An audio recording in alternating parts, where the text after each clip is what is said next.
Okay, here's a knife I've had for quite a while, but I haven't done a video on it.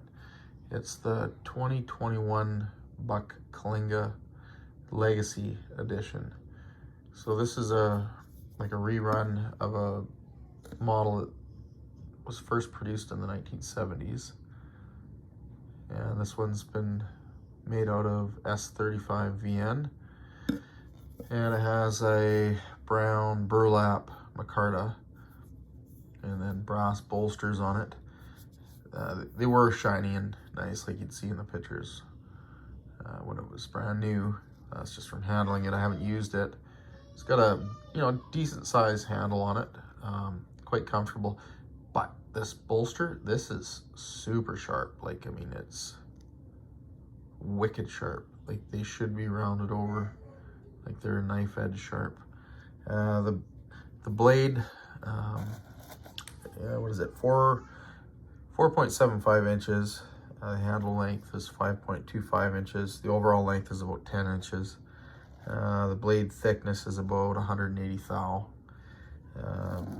It's an upswept skinner, right? So the point is above the spine of the knife, or not the spine, but the handle, and certainly way above the center line of the knife. It's quite a good looking knife.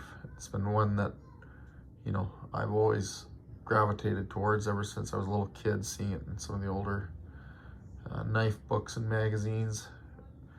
It wasn't really produced much. I don't know if it was produced at all in the 80s or anything. Like, I certainly don't ever remember these ever being in any knife shop. Not since I was, or not when I was growing up anyways. The sheath, on the other hand, is this brown de-stressed leather, and it's cheap. Like, I'm not impressed at all with the sheath.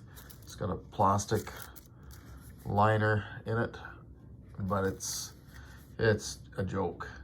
Like the ones that come with the 119s and such, any of the 100 series knives are far better quality. So for a knife, that is supposed to be a legacy edition, high-end materials, low production numbers, very desirable from that perspective. You'd think they'd provide a better sheath. This is definitely a usable knife. Like, there's no question it would be really good, but those bolsters, each side of them is just wicked sharp. Like, I mean, I can feel it cutting into my thumb, but it would be a nice knife to try and use, but that bolster needs to be dealt with, like, as far as making it a functional knife. A couple of little things. There's somebody, whoever made this, obviously there was some hand sharpening. They slipped on the grinder a little bit there. Everything else looks good. Grind on the tip is just a little bit off on the one side versus the other, you can see. But other than that, it's a neat knife. It's more of a collector piece than anything for me. I don't see myself ever, really wanting to go out and use it. Although it would be a nice knife to use. Handle is really comfortable. It's just that bolster. I don't know what they were thinking there. Like, it's just doesn't take much to soften those edges and make it quite functional. But I mean, they're knife edge sharp almost. I don't see many videos on these knives at all.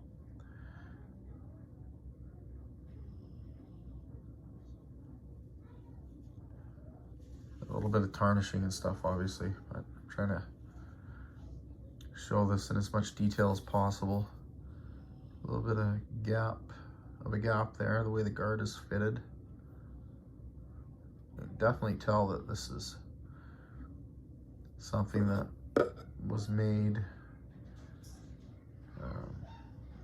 more by hand than some of their other stuff. Like, that guard was clearly fitted somewhat poorly. I mean, it's not a big deal, but you'd think of, you know, with a knife that's got the prestige behind it that this knife has, that a little bit more attention to those kind of details would have been made. Everything else is really good. Like burlap has got, there's no voids or anything in it like I've seen in some burlaps. I've got some knives that the epoxy or resin or whatever it is that they use to make it didn't cure as nice as this. This is smooth. Like, it is a nice knife, like it really is. But it's heavy, like it is quite heavy. What did I say it was? It was 11.7 ounces. So, but the sheath is terrible. Let's see if I can get that in there with.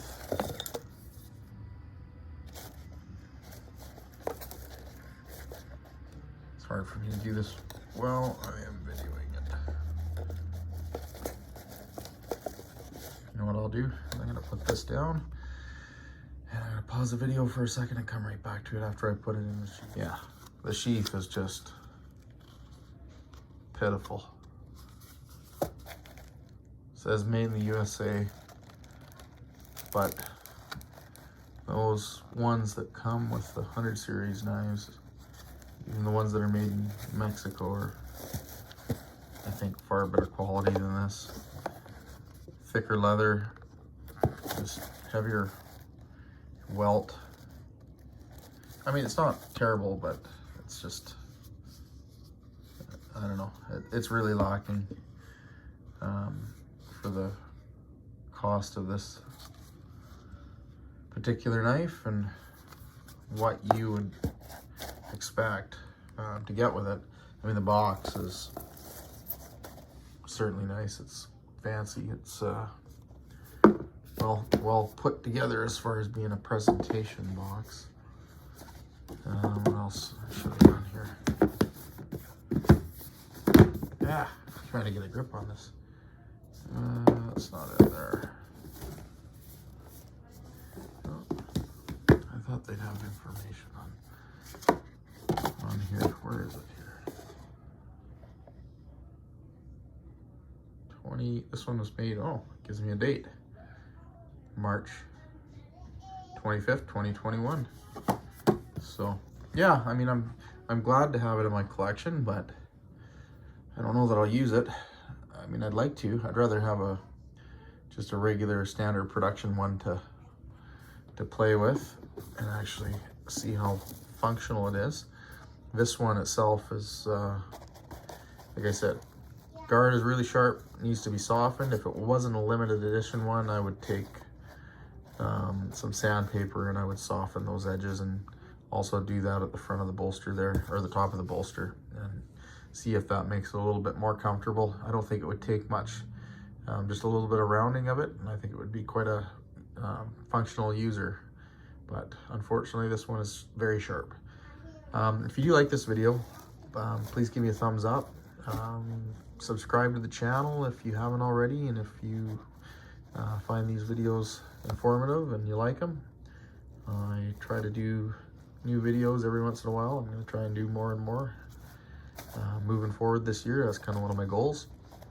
So I've got some more coming up as well, so stay tuned, and thanks for watching.